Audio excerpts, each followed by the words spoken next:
Elle était l'atout principal de la cellule qui a tenté d'assassiner Volodymyr Zelensky. Une espionne que l'on voit ici encadrée par ces deux hommes.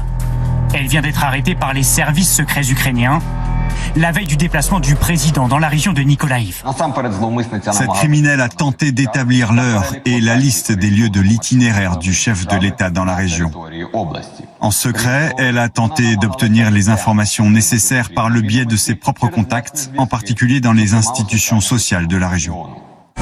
Selon les autorités ukrainiennes, depuis plusieurs semaines, cette femme était surveillée, traquée. Elle travaillait dans un magasin sur une base militaire. Une couverture pour recueillir des informations.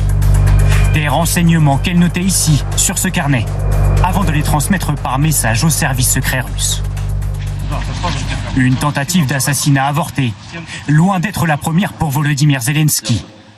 Le chef de guerre ukrainien aurait survécu à plus d'une dizaine de tentatives de meurtre. Lui, qui, dès le début de la guerre, a eu parfaitement conscience d'être dans le viseur des renseignements russes.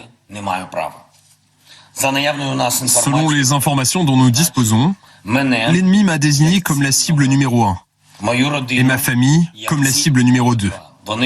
Ils veulent détruire l'Ukraine en détruisant le chef de l'État. C'est l'autre front mené par les Ukrainiens, l'autre visage de cette guerre, la chasse aux traîtres sur leur territoire. Quotidiennement, les services secrets relaient ces images d'arrestation reprises en boucle à la télévision ukrainienne. Le service de sécurité ukrainien a arrêté 2 agents russes de Zaporizhzhia. Ils ont été arrêtés alors qu'ils photographiaient le bâtiment de l'hôpital militaire et le bureau du procureur.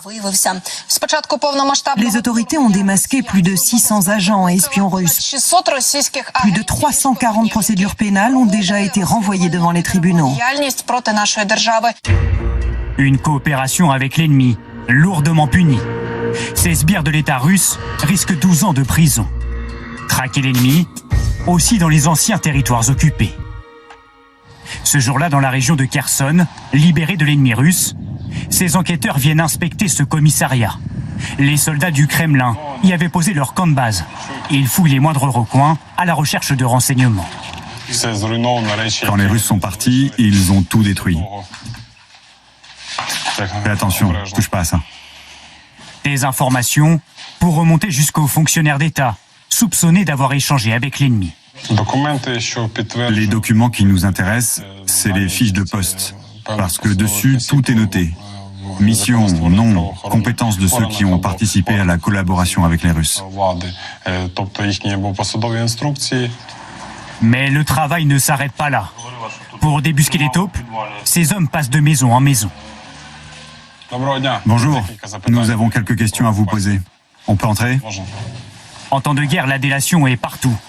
Difficile pour ces enquêteurs de démêler le vrai du faux. Est-ce que vous connaissez les gens qui ont collaboré ? Oui, un policier, ce traître, est venu chez moi avec les Russes pendant une des perquisitions. Les partisans, les simples citoyens continuent de nous informer. Et nous sommes aussi bien aidés par les publications dans les médias russes et les réseaux sociaux. Les Russes mettent en avant les visages des collabos. Nous savons exactement qui sont les collaborateurs. Nous avons la liste des noms et des prénoms. Leurs activités criminelles sont documentées. Dès que nos agents pourront y accéder, une fois que l'armée aura fait son travail, nous serons prêts à faire le ménage.